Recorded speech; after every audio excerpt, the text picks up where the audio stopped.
leku geza hori inor kanpoan geratu bada sentitzen dugu, baina jendeak idatzi dugu lekua gordetzeko eta hainbat leku gordeta eduki duguz. Azteko arratsaldeon, lan hori eta eskerrik asko etorri izanagatik. Gaurkoa da,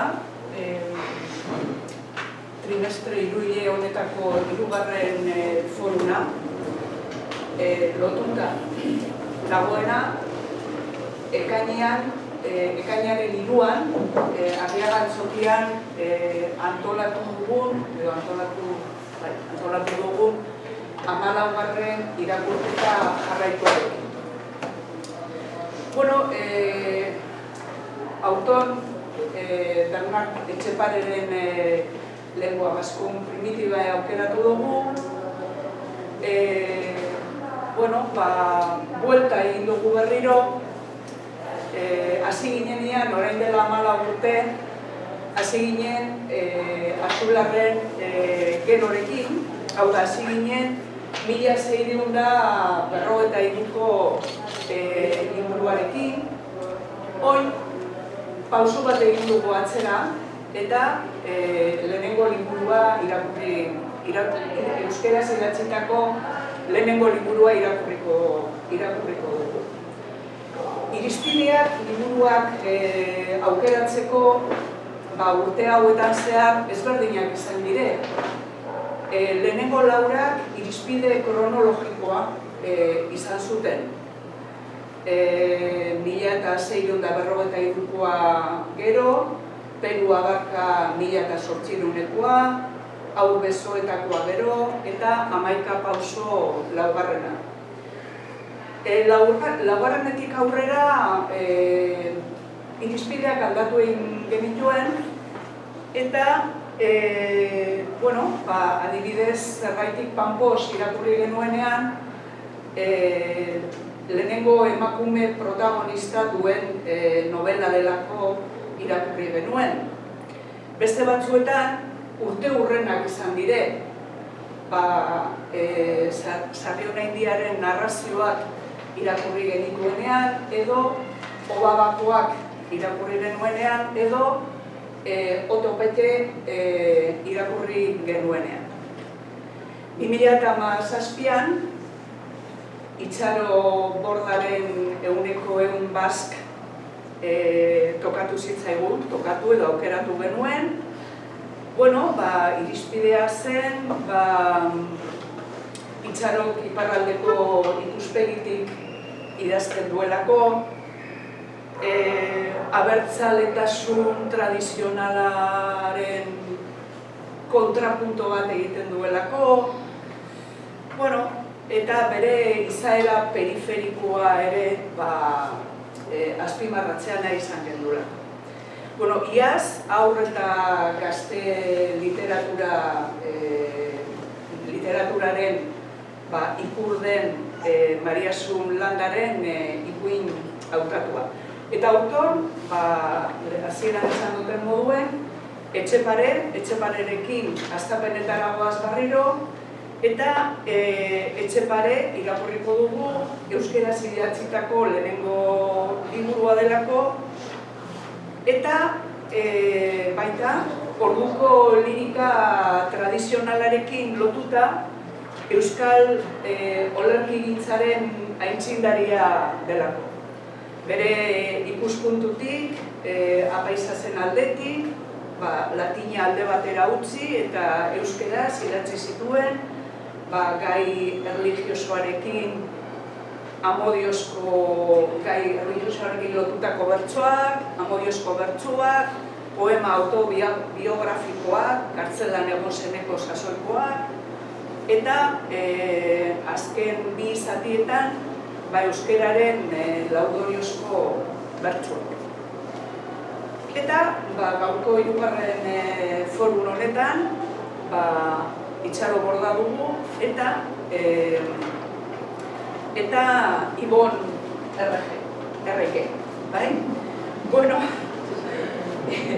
Aurkezpen handirik ez dut uste behar dugunik, baina Itxaro etxepare moduen, Baionan jaioa bada ere, Nafarroa berako familiakoa da. 1974an argitaratu zuen lehenengo olerkia. 1984an bere lehenengo poema liburua. Eta, hainbat alorretatik pasatuta, abeslarientzako kantak, berriaren kolaboratzailea. 2002an Euskadi Saria irabazi zuen 100 liburuaren. Eta Ibon Erreger, lotzen dugu herri kanta esperimentalarekin, musikaria da eta kultura eragilea,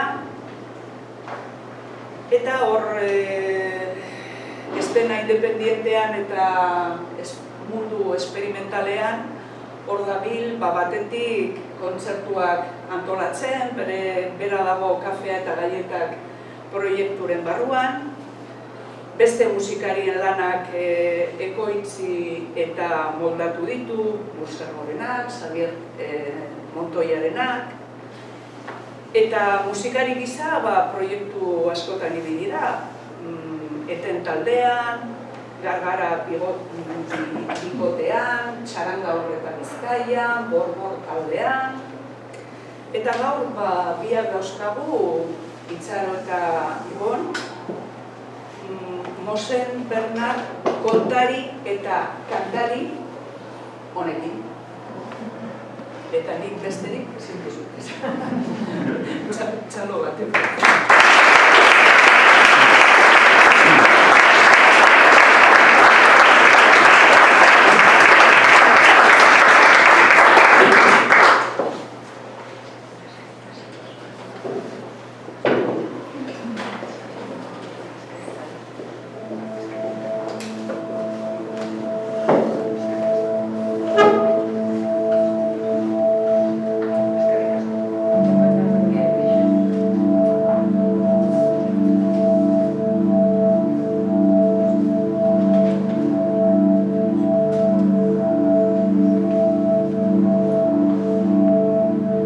Erregeren abokatu bidezko eta nobleari, birtute eta onguzia ezkupituari, bere jaun eta jabe Bernat leheteri, Bernat etxeparekoak, haren zerbitzari simiak, gogo unez goraitzi, bake eta osagarrik.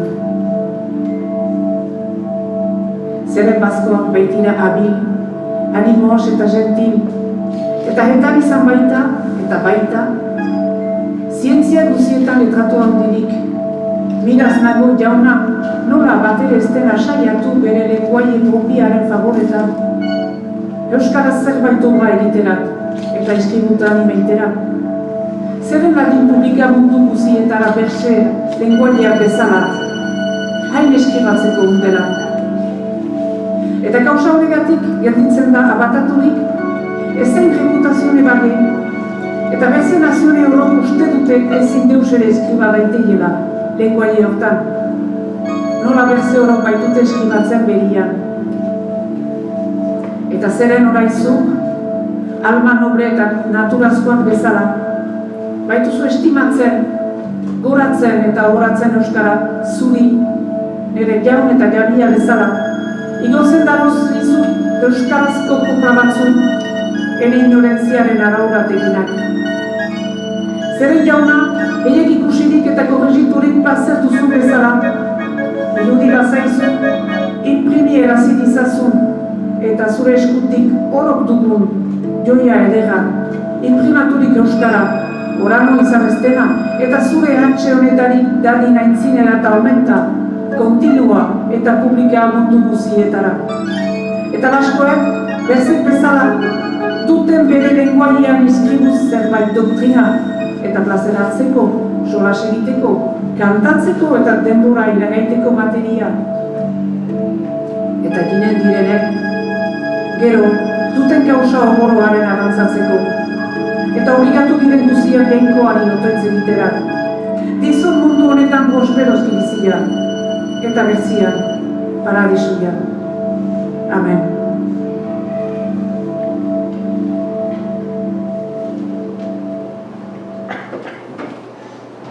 Mose Bernat Etxeparegi aurpegi bat jartzen saiatzen gira, etengabe. Ezaguna zaitu eta aldi berean ez ezaguna. Bere bizitza zantzua 1595 plazaratu zuen Lingua Ebaskonon primizie liburuan milatzerat behartuak gara. Eta azken egunetan, liburu hortaz, zerbait edo zerbait ikasten joan zarete. Zuek bezala ikasle kerle parrasta bat ibili da Mose Bernaten atzetik. Eilarriko apez nagusiaren hatzak Pariseko liburutegi nazionalean gauzitzen dira, bai eta Nafarroako edo Baionako apezpigutegietako artxiboetan. Ekarri dizuet lehen edizioaren faksimilea, hemen, ikusten duzu. Idazki ezberdin horietan bermatuz, osatu dugu, arratsuntako emanaldia, musika eta hotsa uztartuz, duela 5 urte bezala, zuek ere, plazer hartzeko, solas egiteko, kantatzeko eta denbora eragaiteko materia eskura ukan dezazuen. Frogarik ez dugu, baina Mose Bernat Etxepare 1980 urten inguruan sortu zen, Garazi eskualdeko hergarai, Araneko sarasketa herria.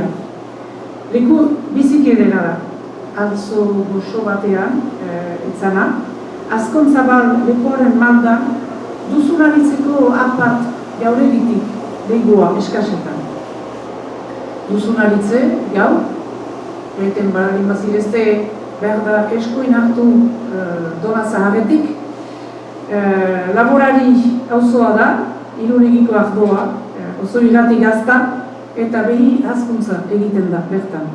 Erran behar da, Ostibarretik Garazira doan bidearen erdi-erdian dagoela, datokiko armarietan, Nafarroko kateak ikusten direla, eta Santiagoko bideko txirlak. Beraz, erran nahi dugurek, Mose Bernat sortu zela leku, oparo eta aberats eta gerizatu batean. Ikasketak nun egin zituen. Horretarako ere ez dugu xeretasun handirik. Pentsatzen alda, Baionan egin zituela, Bordelen edo behar da Iruñan ere. Orduko jendea, ez dugu pentsatzen hori, baina harat eta onarat ibiltzen zen edozein aitzakien gatik. Beilariak ibiltzen ziren, estudiante tunanteak, tratulariak, eta horoz gainetik ere, Oksitaniatik etortzen ziren trubaduz delakoak. Eta horiek herri ibiltzen ziren, eta gazteluz gaztelu.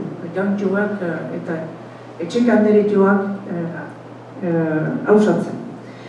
Denbora berean, musikak, berriak, sineste ezberdinak, denak ekartzen zituzten berekin, eta horiek denak barriatzen. Etxeparek, Nafarroa bere osotasunean ezagutu zuen. Hau da, iparraldeko Berguei edo Arrankutik hegoaldeko Tuteraraino.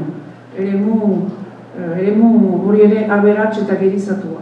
Mose Bernatek errenazimentuko espiritua bere baitan zeukan, gara ikitzikagarri horietan eraman zuen bere gazte denbora, beraz ikasle gazte izan zen, eta poema zenbaitek erakusten daukuten bezala neska zale eta eztabaida politiko zale ere bai.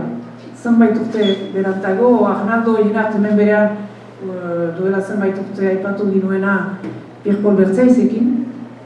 Arnaldo Jenart harrituko zen Etxepare apez izan ez nola hausartzen ahantzen emazten historio horiek poesia moldean emaiten. Erran dugu ere kontestu politiko nahasian bizi izan zela, Nafarroa bere osotasunean ezagutu balin bazuen, Espainiak, Nafarroko erresuma, eraso zuen, eta 1512an Garaziko herria setiatu zuen. Lau urtez, Nafarroko Joan hirugarrenak hiriko arresetan bildu zen, eta diotenez 200.000 soldadu baziren. Eta xedea zen, hiria Aragoitarren aztaparretarik kentzea. Jarazi menderatzeko gerateak iraun zuen 10 urte. Eta Etxeparek Gaztela Aragoiko erregeen aldea hartu zukeen. Potentziala erabiltzen dut, hartu zukeen. Hor ere ez baitagigu gauza handirik. 1518an, martxoaren 19an, Espainiak dokumentu batean Bernard de Etxepare, rektor de San Miguel bat agertzen da, Gaztelako erregearen ordezkariaren aitzinean zin egiten. Apez leial, jakintsu eta bertutez apaindu baten fama zuen gure Mosen Bernatek. Hemendik gutxirat, Ibonek kantaturik, Mosen Bernat Etxepareren kantuian aurkitzen ditugu, orain arte, eman dizkizuedan bere bizitza puska argitsuenak. Aitortzen du, salaketa baten ondorioz presondegiratua izan zela.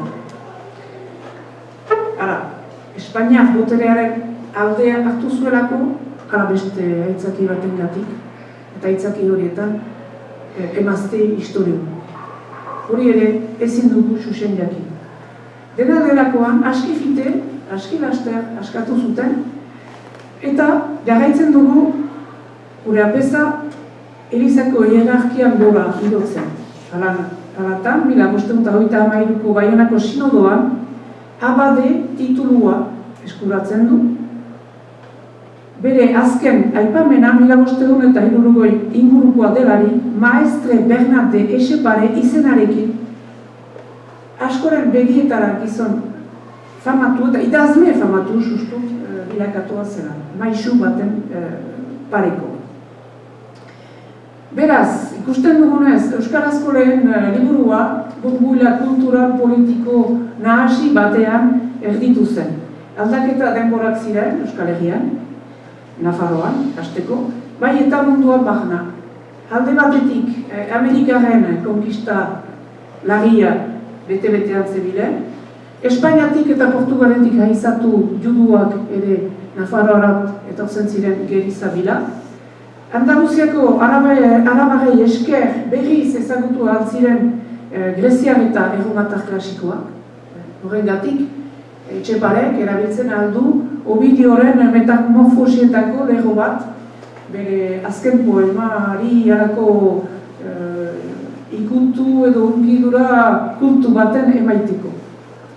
Aurkezleak, Arantxak uste dut erranduen bezala, denbora haietan latinaren txapa edo hausten ari zen, eta Europan barna, idazle frango ari ziren beren hizkuntza, beren vulgata, hizkuntza arrunt hortan, literatur obrak idazten. Hala nola italiarez Dante eta Petrarca berditu gaitatu, alemanez Luther erreformatzailea, frantsesez Rabelais bat, famatua izan dena, Pantagruel eta novela pikaresko horiekin, eta beranduago Joaquim Dubere ere bai frantsesaren ilustratze poema liburu bat ere idatzi zuena. Beraz, halako uhin kultural eta politiko bizi garri bat bazen, eta horrek baimendu zuen primiziae liburua plazaratzea. Hori guziatzen gertatuko behar bada, kasik 100 urte lehenago, 1852an, Alemaniako Mainz hirian Johannes Gutenberg batek imprimategia Oskan ezari ezpalu. 52 lerroko biblia bat plazaratu zuen, eta Europa liburu eramangarriz bete zen, gurean Etxepareren lingua haren ondotik, 20 urte beranduago, Leizarragaren testamendu berria ere plazarat etorriko zela. Entzun dezagun gure Mosen Bernat Etxepareren kantuia presondegian idatzia. Hor ere, euskal literaturaren alor oso bat da kartzelan idatzi literatura.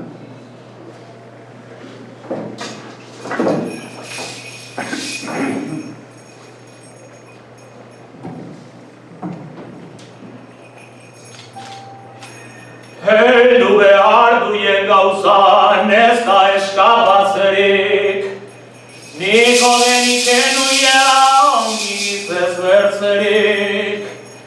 Bide gabekari zunu bide nuien lekurik, erregeri gaizki saldu ertu zogen gaberik. Motzen Bernat jakin bahu gauza nola ginen zen, behar nora gabetarik geldituko intzaben. Jaun erregek mezun euskan joan egion bertarik, gaiten laura entzun nuien baina nik ez ogenik, izberbegillerren eien malizian lekurik, joanen dinen agien ogen gabe iesi. Motzen Bernat jakin bahu gauza nola ginen zen, behar nora gabetarik egon ahal intzaben. Ni gaitzoa ez gaiari, ni haukin izeskura, ene untxa eginak ere, orai ere gaitz dira. Haren menian ez banengo, nik dukei ez zuzena, irakolo banak dire, orai ere gogena. Motzen Bernat jakin bahu gauza nola ginen zen, behar nora gabetarik egon ahal intzaben. Ogangoikoa egin dizut, zure kontra pekatu, ai ez nahi enuzola, baina Mikel punitu. Erregeri lakidara, nik ez dizut paisatu, zeren egon behar dudan, egon hainbat gatigu. Motzen Bernat jakin bahu gauza nola ginen zen, behar nora gabetarik egon ahal intzaben. Motzen Bernat jakin bahu gaitzelori gaitzela, pentsa ezak infernulia egaitzak godera. Eden nik baduke bana haiek ez do kontsola, penak behar findik zari, haienak ez ogena. Motzen Bernat jakin bahu gauza nola ginen zen, behar nora gabetarik egon ahal intzaben. Zala, gaitzeriztez, dana zeure buruia, zertiratuz, gaiztoari, eldakion gaizia, zeikuari, eginen dugin jiria handia, izberren egiten dut zuie eure buruia. Motzen Bernat jakin bahu gauza nola ginen zen, behar nora gabetarik egon ahal intzaben. Motzen Bernat jakin bahu gauza nola ginen zen, behar nora gabetarik egon ahal intzaben. Libertatea nola baita gauztetako gobena, gatibuan egoitia harapena gaitzena, ni bezala ez dagila otoi horren gana, ez detare hitzorotan fida ere gizona. Motzen Bernat jakin bahu gauza nola ginen zen, behar nora gabetarik egon ahal intzaben.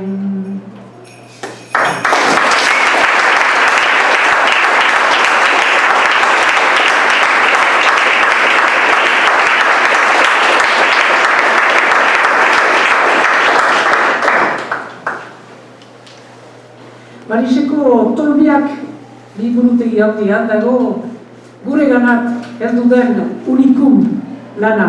Unikum da lehen edizioa. Igriega 6 bat bederatzi lau A kodea dauka. Ikerlariek baizik ez dute ikustena biztan dena, faksimileak badira publikoak, batek egituten etxe. Eta edizio ezberdinak egin izan dira denborarekin. lehenik aipatzen dugu Patxi Altunaren zuzendaritzapean, hemen Euskaltzaindian begira. Euskaltzaindiak edizio bat egin zuela, edizio kritiko bat, itzulpenekin, espainolez eta frantsesez. Eta 2000 urte inguruan, txertoak ere argitalpen bat egin zuen. Bernat Etxeparen olerkiak, hogei 3 hizkuntzetan, grafika gaurkotu batekin, eta gogoratzen bari baduzue, zumetaren azalarekin. Pariseko unikum horren historioa aski interesgarria da. Konde, printze eta jaun handiaren liburutegian aurkitu zen, konde hori iganota zen. Eta badakizue, iganotak Euskal Herrian, iparraldean, Nafarroan, Nafarroan nagusitu zirela Labritko Joana Erreginaren eskutik. Beraz, primizia horrek bide oso bat egin zuen. Eta Etxepareren ametsa bilakatu zen, printze eta jaun handien irakurgai bilakatu zelako. Lehen argitalpena egiteko, Bordeliko Morpen imprimatzailea 1000 librako dirutza aintzinatu zuen. Iduridu dirutza asko zen. Eskubideak ahitu zirelarik, leku askotan egitatu zen, Rouen adibidez, eta uste dugu, Ariadne Oienartek, edo Arnaldo Oienartek, edizio hori zuela aintzakotzat hartu. Bistan dena, erran dugu, imprimatzeko teknikak urte lehenago finkatu zirela, eta liburu horren imprimatzeko hain zuzen ere, teknikarik berrienak erabili ziren. Erromatar letratikoak baztertu ziren eta artistikoago zen litera antikoa sortu zen. Hemen ikusten alduzue, zer den litera antikoa hori. Kolofoia da sarrera moduko bat, latinaren partez, hor frantsesa erabili zen. Eran behar da hor ere, urrats bat zela, urrats handi bat, 1589an, izenpetu baitzen, François Ier erregeak izenpetu zuen, frantsesaren erabiltzeko dekretu bat, bilerkotorikoa deitzen dena, eta erabilpen juridikoarentzat. Ez erabilpen egunerokoa, bakoitzak bere hizkuntzan egiten altzuen, poetenarez, euskaraz, occitanarez eta bat, baina legezko eta gauza juridikoentzat frantsesa erabili behartzen. Liburuko lehen orrialdea, gustuko bederen biziki edera da. Testua eta marrazkiak ekartzen ditu. Obraren titulua eta egilearen izen deiturak latinez ageri dira Jesu Kristo kurutzefikatuaren irudi baten alde gainean. Grabatuaren gibelean, Jerusalem mitikoa azaltzen da bere Eliza eta zuhaitz handiekin. Orduko liburu gehienek grabatuak eramaiten zituzten, moda harakosea baitzen. Mose Bernaten lanean, biga hartutzen dira, aipatzen duguna, eta sarrera monumentaleko bukaerako perpausaren txegidak ikusten dena. Gurutzea zutuntzen da, Jesu Kristo, aldamenean, bi aingerurekin. Lanuren funtsa, ez ezaguna hantz, fedezko adela edo erligiozko adela. Sarrera monumentala, hasieran irakurri dugu teksto hori da, eskaintza. Eta gehienetan, euskal literatura klasikoan, sarrera monumental horiek dira interesgarrienak. Parentesia izten du. Liburuaren titulua, ortoko zireztenez, ez da bat ere fedeari atxikia, arras laikoa da. Eta neurri batean, harrigarria da denbora haietako. Hizkuntza bateko lehen saioarekilako harrotasuna, azpimarratzen du, linguae primizium, linguae bazkonun primizio horiek, idazlearen izena ere, jartzea berritasun bat da irakurlegoarentzat, erdiaro bukaeraraino idazlea nor zen ez baitzen bat ere garrantzitsua. Horren jakiteak asura guti zuen. Errenazimenduan aldiz, jakitea liburu bat nok idatzi zuen biziki garrantzitsua bilakatu zen. Mosen edo Zior Etxepare etzen edonor, ondorioz, deitura bat bazuen, eta etzen eskribau ilun eta gorde. Gainerat, linguae idazterakoan, bazakien susentze egiten zuen, bai bere denborako eta bai etorkizunerako ere. Bazakien eta argi zeukan euskarazko lehen liburua zela, eta Euskal Herrian zein Frantzian barna irakurria izanen zela. Edo bederen, liburu gauza edo objektu gisa kontsideratua izanen zela. Denbora haietan, Etxeparenen liburu hortaz gain, aurkitu dira geroztik, pixka bat berentxeago, abadetxe edo leku liburutegi ilun eta zokurratuetan, eskribau batek latinezko teksto baten izkinean aurkitu olerkiagotan. Hori duela gutxi aurkitu den euskarazko zati bat, lekukotasun bat badu. Etxeparek bazuen alako miresmen handi bat Bertrand de Lehet erregearen abokatuari buruz. Eta hari zuzentzen dio bere liburua edo bilduma. Lehet legegilea, etzen nor nahi, ura ere, eta Sarakoa zen familia sortzez, familiaz. Sarako familia noble bateko semea zen. Akitaniako gortetan arduradun izateaz gain, musika zerbait ere egiten zuen. Mezena zereginetan ari zen, eta bere saloietan biltzen ziren Akitaniako eta Occitaniako artista eta intelektual humanistak hor. Etxepare eta Lehetek elgarre aspalditik ezagutzen eta estimatzen zutela agerira sarrera untan. Eta berriz ere aipatzen du Sautrela. Beranduago kantatuko du Ibonek Sautrela hori. Eta hor berriz Leheten izen hori aurkituko du. Etxeparek haren baitan egan bezala konfientzia handia zuen, hainbat lur bere idazkiak irakurtzea eta korregitzea eskatzen dira. Modestiaz beharroa da, duko jendeak aski modestoak baitziren, ignorantzia zerbaiten gibelean gordetzen zen, baina hortaz urgunago biek, Lehetek, Morpenek eta Etxeparek hiruek, egia egan, badakite zerbait berria egiten ari direla. Euskara ordura arte etzen sekulan idatzi eta imprimitu.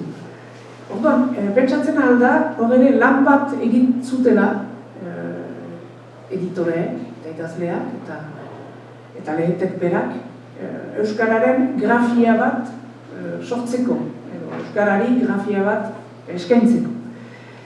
Ikusiko duzue, liburuaren sarreran, bada Euskara hori nola irakurri behar den erako gida zerbait bezala. Labura da, baina hori egiten da, zeta nola irakurtzen den, zeta nola irakurri behar den, eta nola ezkontzen diren T eta C hori, orain euskaraz ez dugu hori, baina horako aholkuak emaiten dituzte irakurlegoari, ez ditezen gal irakurriko dutelarik.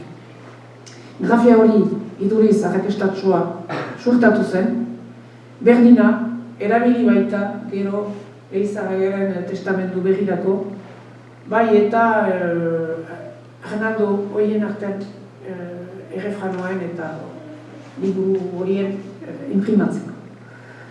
Urratx handi bat eginen dugu eta lotura bat gure beste irakurtaldiarekin, guztinezko etorkizunak, judizio generala, infernua aiduru dugu.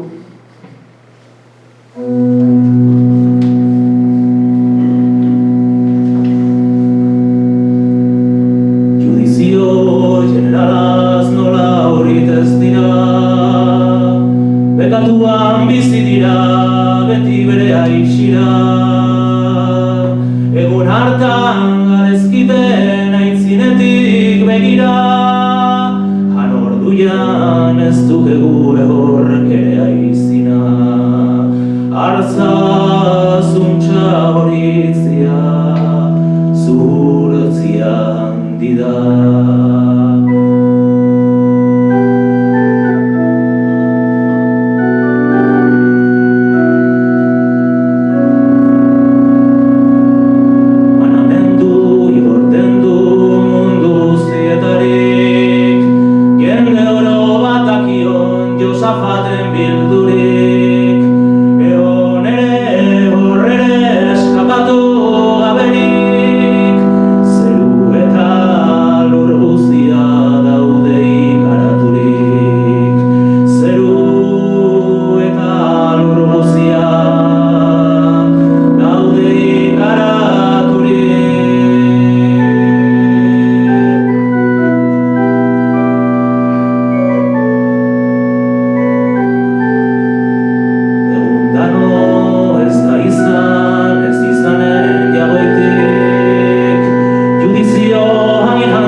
historia.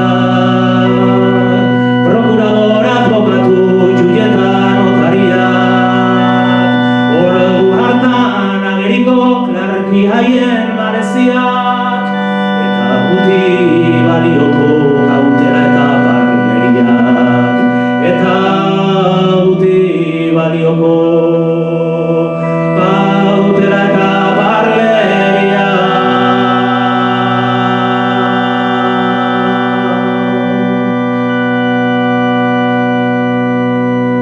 nola izanen den heben damu handi zigarri remedio abia, hanbat jende sekulakoz damnaturik denian, oiaun ona zukitzazu otoi handik begira, oiaun ona zukitzazu otoi handik begira.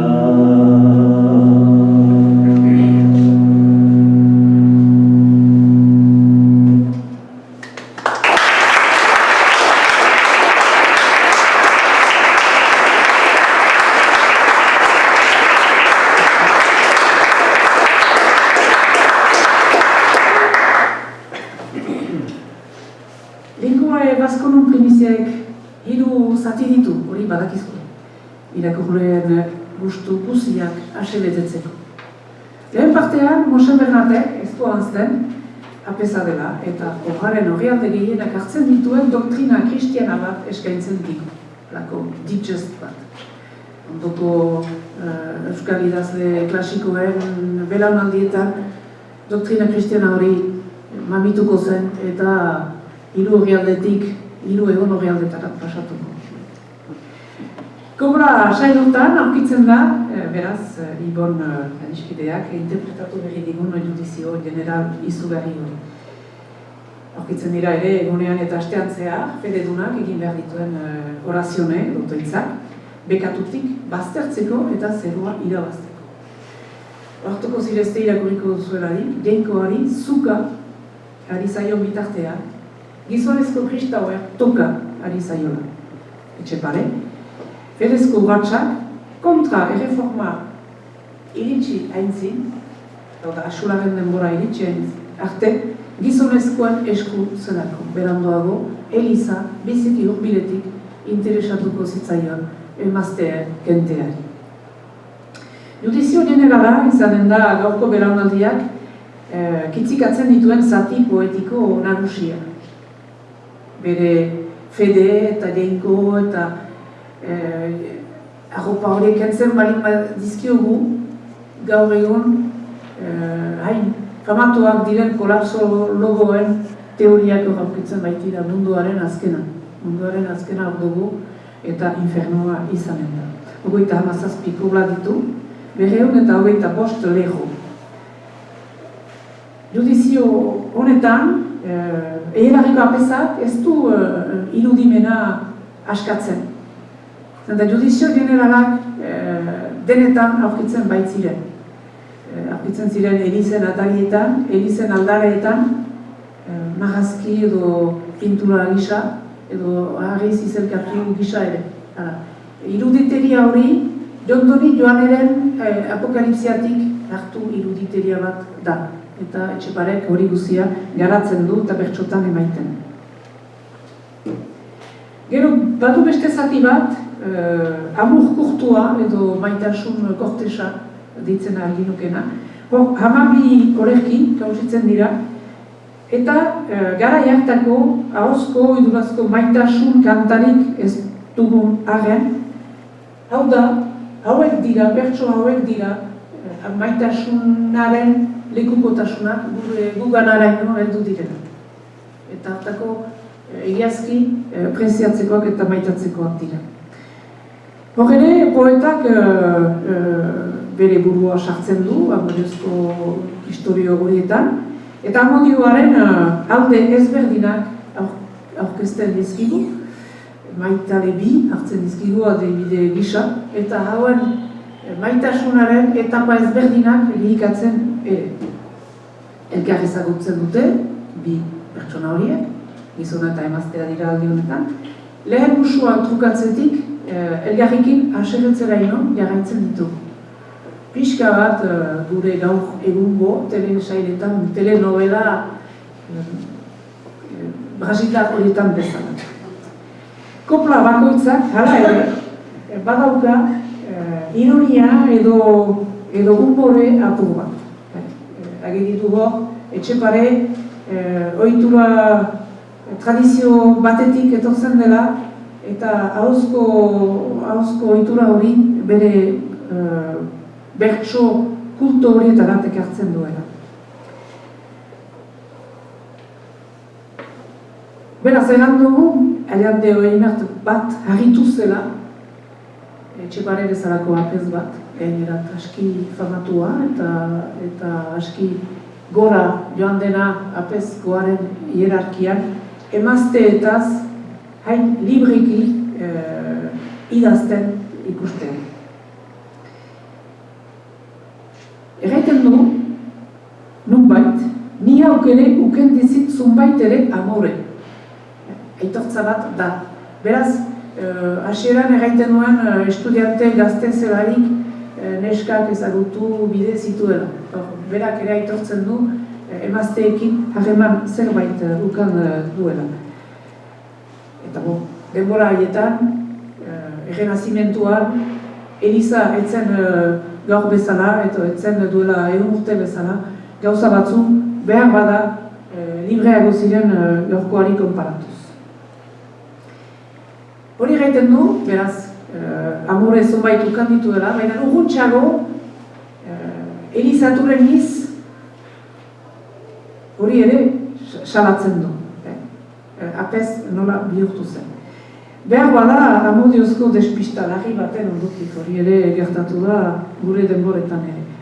Gizon eta emazten arteko harremana zain libreki mintzatzeak behar dugun bezala, ondoko belaunaldiak pixka bat harritu zituen.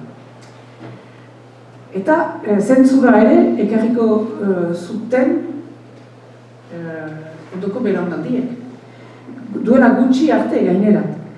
Ailande horien artek zuen publikatu. Artxuren 1895ko edizioan emazten favore bertso hauek gabe atera zen Parisen. Eta aita honen diaren 1000 lerki eder antologian ere etzen agertu. Azken, hamarkada hauetako argitalpenetan, zorionez, Ibonek kantatuko daukun emazten favoreza osorik irakur dezakegu. Baina orain, beti baita arazo bat, kritika feministak matxismo latza leporatzen dio, kobra batean ortuko olerkariak, zoin eder den gizona emaztearen petik, ez barkatu, emaztea gizonaren petik buruz gorri gaineran aurkitzea aipatzen duela. Mose Bernatek bertsotarat ekartzen duen amodioa, eran dugu kortesa dela, eta eran dugu ere, ibiltzen zirela gure eskualdetan, Nafarroko erresuma, bereziki, kalbinista bilakatu ondoan, eta Nafarroko erresuma bakarrik iparraldeko Nafarroa zen denbora haietan, eta paue, trobadorzek ekartzen zuten amodioa eta emazteak eta gizon emazten arteko harremanak aipatzeko modu kortes hori. Eta beraz, nahi duke erran ala ere, emazten favore bertsoatan hau, izango dela, aspalditik euskaraz kantatu den zati bat, eta 1992an, Maite Idirinek, bere diska gorri batean, lau kantu egin zituen musikatu, Jose Mari Arizabalaren musikarekin, aurkitzen dugu, emazten favore honen lehen okurentzia modernoa. Gizonen probitxuko da, amodio hori, eta hitza Iboni pasatu haintzien egan ezake, bertsoaldia emazten probitxuko ere izaten aldela. Emazten favore. Balentria simplea da Andren gaitzerraitea, bat gaitzerra nahi Nahi badu oro bardin sartzea, isiladi nahi nuke olako den guztia. Damu gaitzik emazteak hari eman ditia. Emazterik ez den lekuian ez dakusat plazerik, ez gizona ez etxia begin ere sahurik. Etxian den gauza oro gaizki erreglaturik. Parabisuan nahi nuke emazterik ez paliz.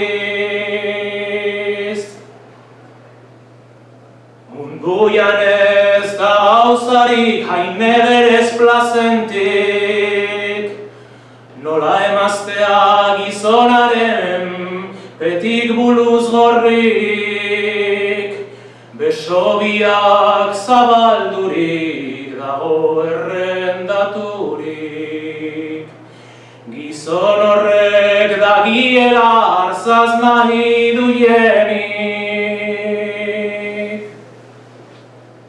Jogarezadar doaz ere gorputzaren erditik, ainguriak beno oro ez larrake gaizkirik, baina dardoa ematurik, ari ere sendoturik. Bere graziaz ez airteintu elgarreki baketurik. Nor da gizon modorroa arzaz horit ez dena, eta gero halakoa gaitzerraiten duiena. Ez da gizon naturazko hala egiten duiena, zeren ez du ezagutzen hala ongi egina.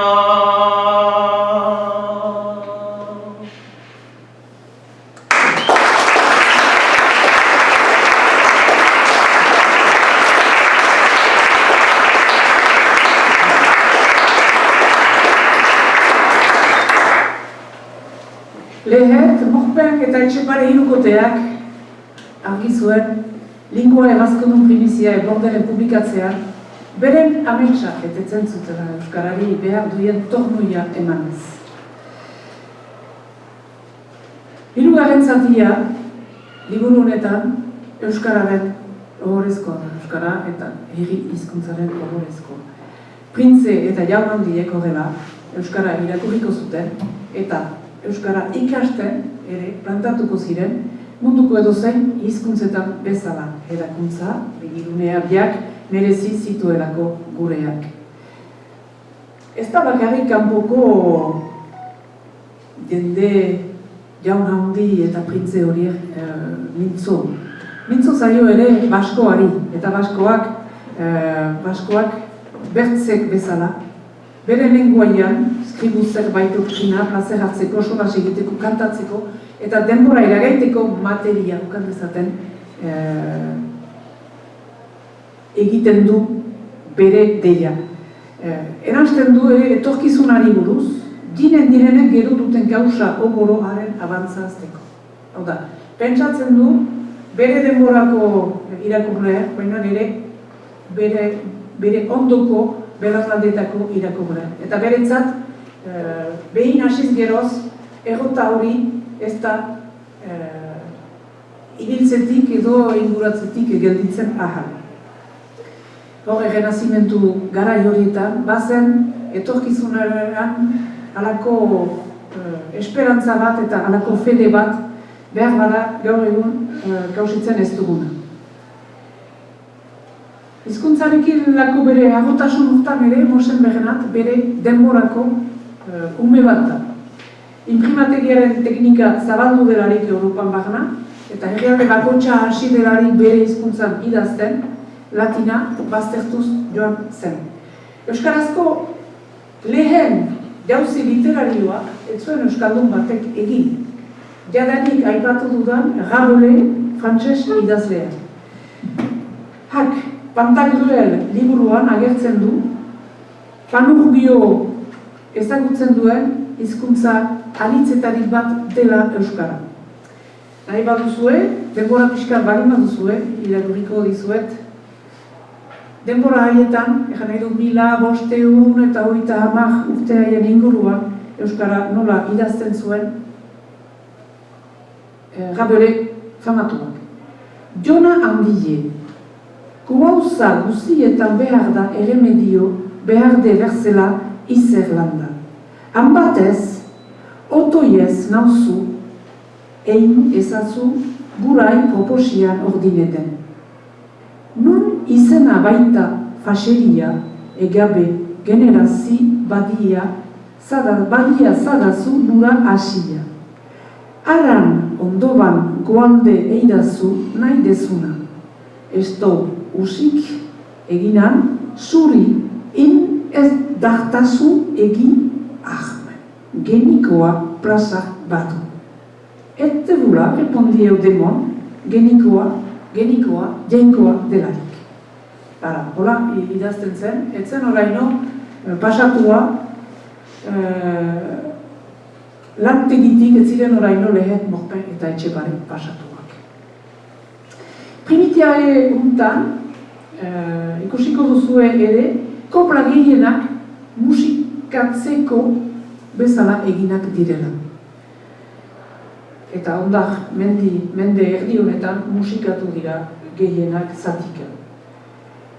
Erran dugu Maite Irinek disko gorri batean egin zuela lan hori. Xabier Letek ere kontrapas grabatu zuen bere lehen diskoetarik batean. Eta horren gainetik, 1977an, Oskorri taldeak Mosen Bernat Etxepare 1595 izeneko albuma plazaratu zuen.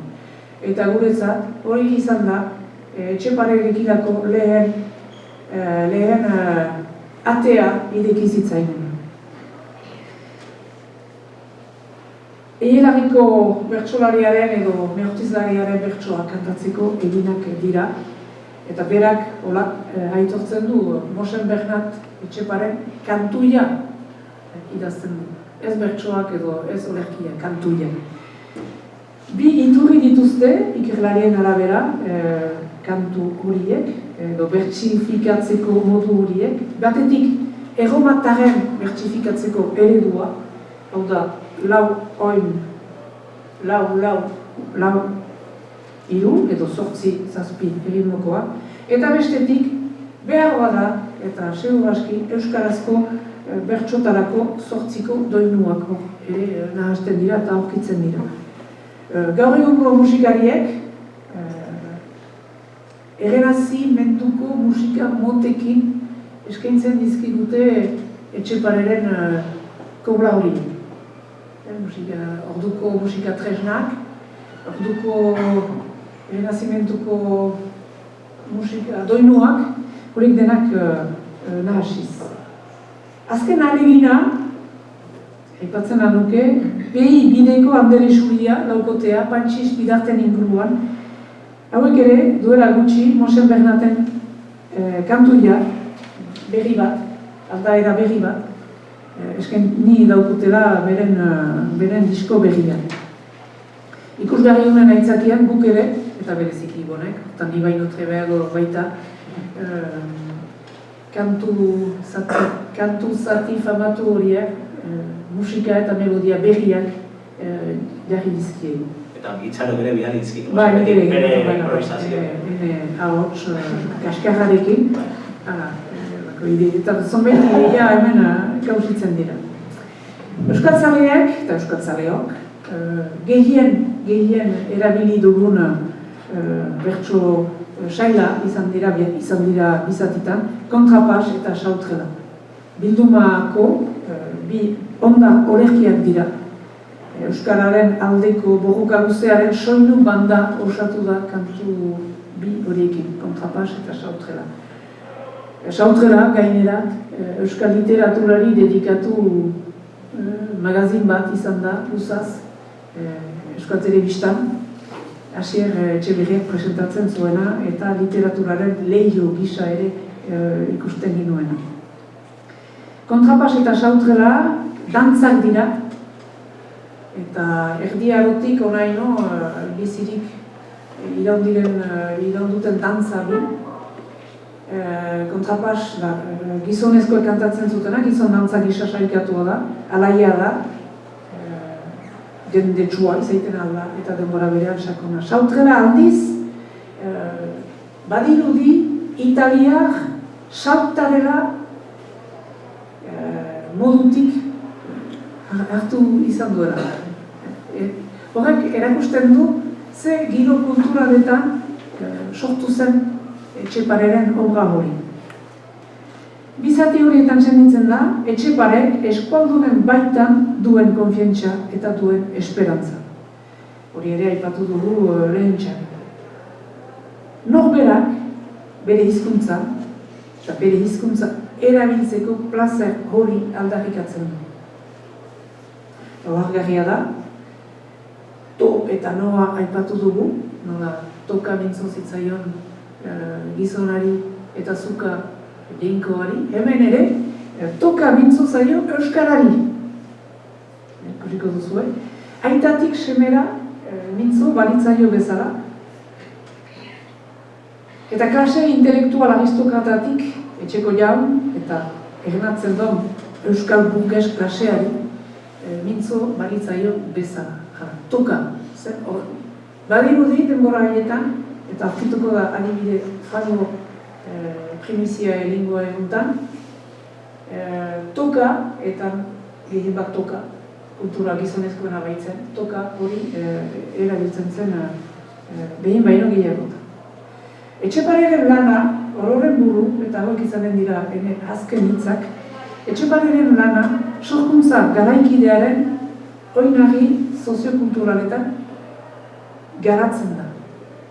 Egan dut, erdia arado bukaera eta errenezimendu bete-betean bukatzen da. Horgo pindar eta su kultural horren baitan. Belaunaldi irakurle sutsuak, pindartsuak harrapatzen ditu, eta gizaldi bakoitzak liburutxo hau bere egiten du, bere interpretazioa baiten dio, eta hortik bere euskararen aldeko edo euskararen amodiozko bidea urratzen du. Eta beti zerbait atzemaiten da, irakurri ahala, Etxepare, Mosen Bernat Etxepare, gure lehen hauko apestak bezaren izatuko naiz, gurearen berba eta eleeta. Euskara, jalgiadi plazara eta goazen denak dantzara.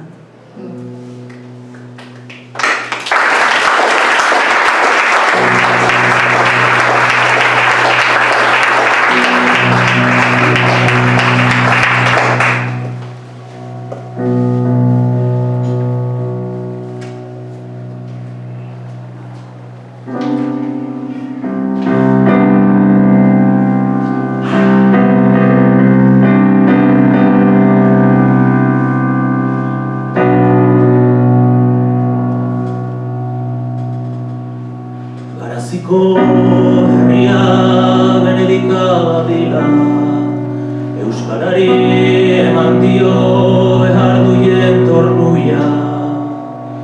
Jagi hadi plazara, jagi hadi mundura, jagi hadi danzara. Bertze jende uste zuien ezin eskriba zaidean, dute forogatu enganatu zirela, lenguaietan ohitzen, estimatze gutitan, orai albizik behar duk hori ahorotan. Jagiari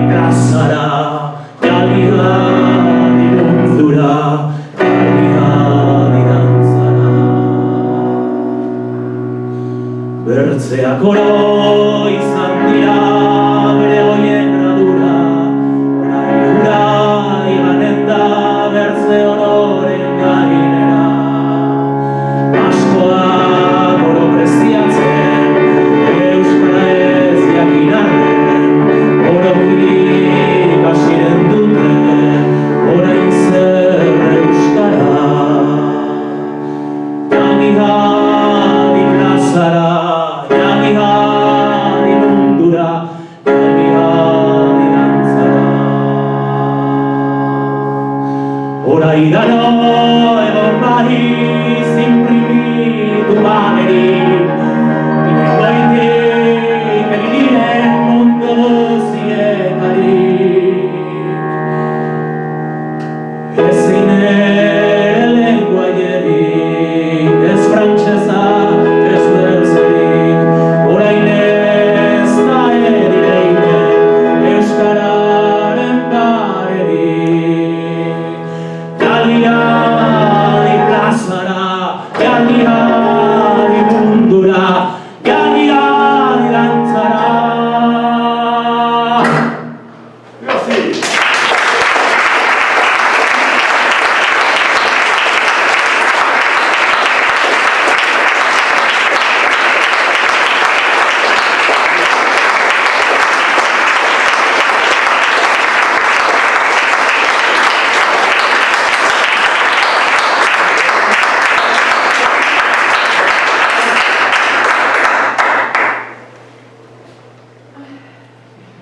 Euskara, jangi-jangi plazara,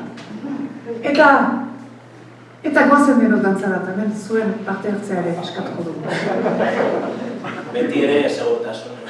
Bai, beti ere segurtasuna, neurrien baita. Metota ez.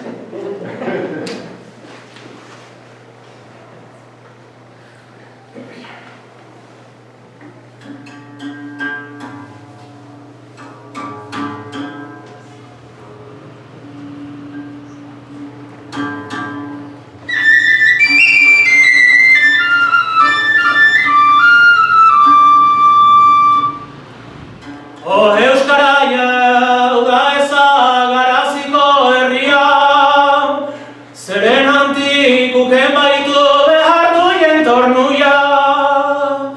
Lehenago ibaitintzan lenguaietan azkena, orai aldiz izaneni zorotako lehena.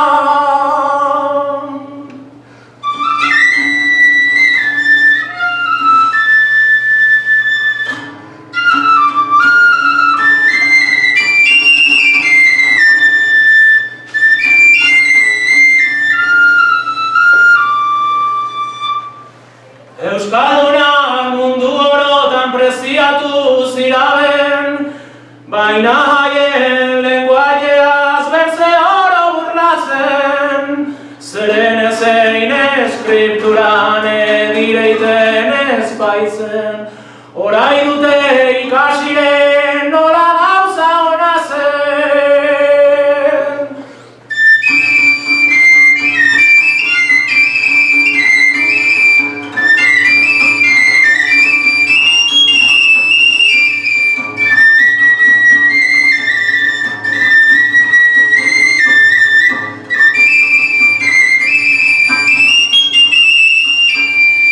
Euskaldunen gizon oro kaltxabeza buruia, ezi huien lenguagia izanen da floria.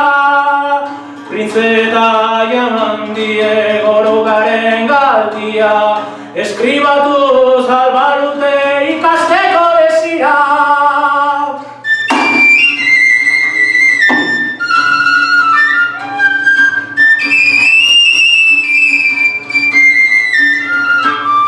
Desir hura konplitu du araziko naturak, eta haren adiskide orai gorberen denak.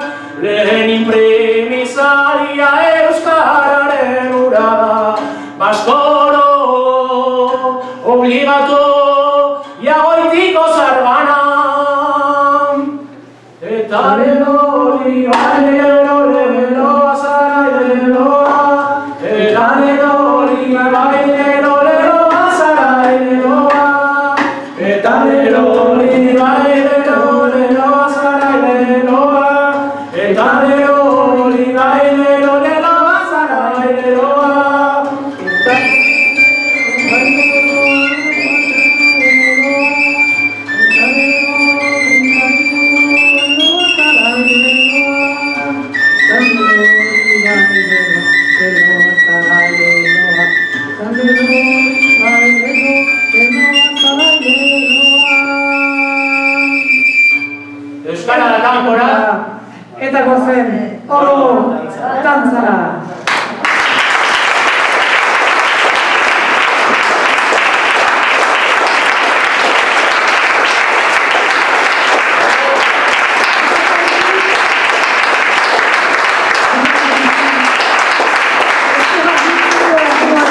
lehenik Bilbo Zahar Euskaltegiko kideak eskertu behar ditugu, ikusgarri honen prestatzeko eta gaur eskaintzeko konfientzia eman daukutelako.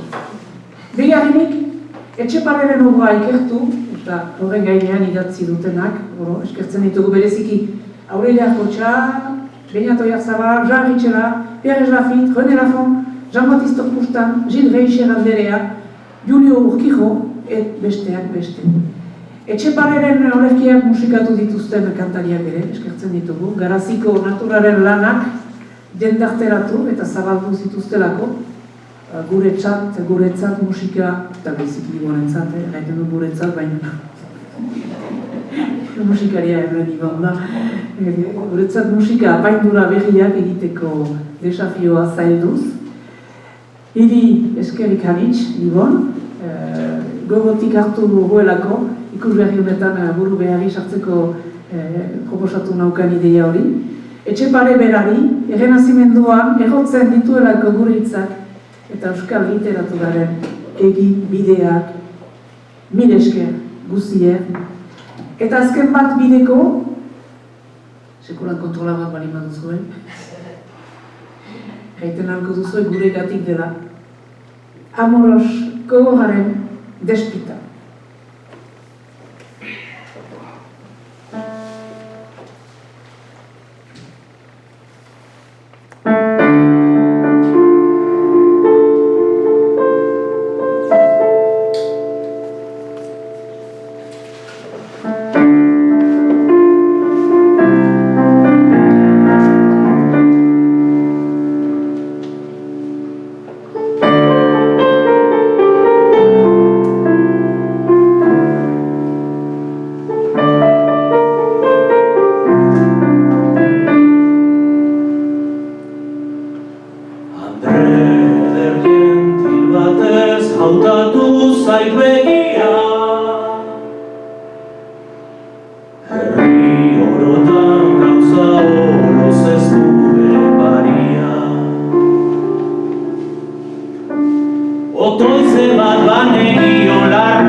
Bategatik sarri niro